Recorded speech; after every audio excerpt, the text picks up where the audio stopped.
All right, so the cartoon that I wanted to give you, oh, my dog is saying hello.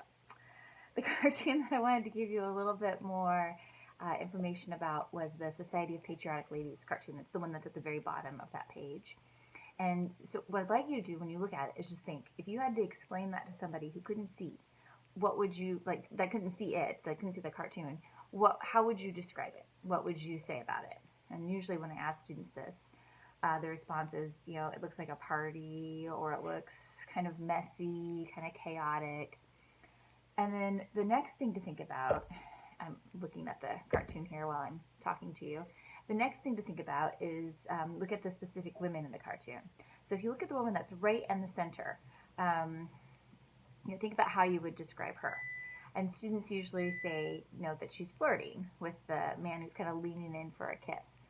Now, I'm not judging her, but in the context of the 18th century, the cartoonist means for the viewers to judge her. She appears as though she's wearing a lot of makeup. She's showing a little bit too much skin for the propriety ideas of the 18th century. So she has questionable morals, according to this cartoonist. And then if you look at the woman that's next to her holding the gavel, sometimes students say to me, that's a woman, because again, the cartoonist has drawn her in real masculine looking ways. So she's drawn to look not very attractive. And then there's two women that are right behind her. One's wearing a hat. She looks really old, real sour expression. And then the woman sitting next to her is kind of like, got her hands in her lap, and she looks like she doesn't kind of know what's going on. She's clearly clueless.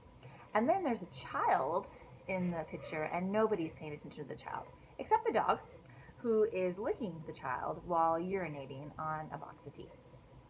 So the first message that the cartoonist is telling us is that when women get in politics, it's chaos. Women have no place in politics.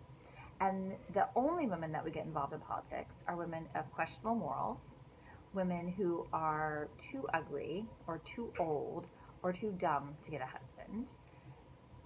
Questionable morals, right? The woman leaning in for the kiss, too ugly, the gavel, too old, the woman with the hat, and too dumb, the woman just twiddling her thumbs.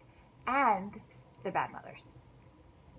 Now, there's another message, though, that the cartoonist is sending to us, and that is the woman who is directly behind and in between the two women that are seated, that are one side and the other has the gavel. She's a woman of color.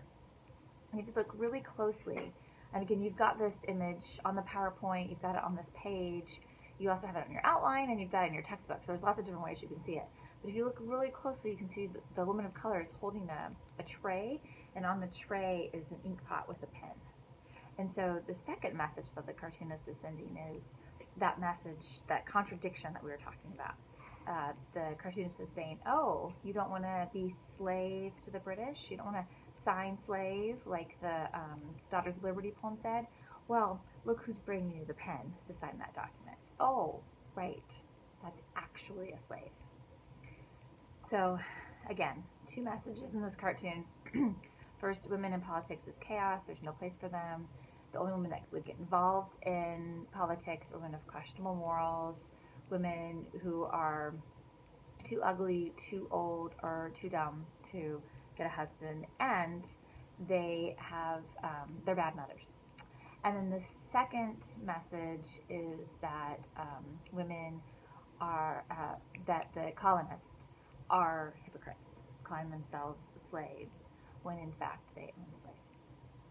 One last thing to think about is the ways in which this cartoon, even though it's from the 1770s, is still reflective of women in politics today, and the ways in which women are questioned while political leaders, in terms of their role as mothers, right, and in terms of what they wear, and in terms of how they look, in ways that men aren't questioned about their role as fathers, or about what they wear or how they look. Just something to think about. Alrighty, thanks.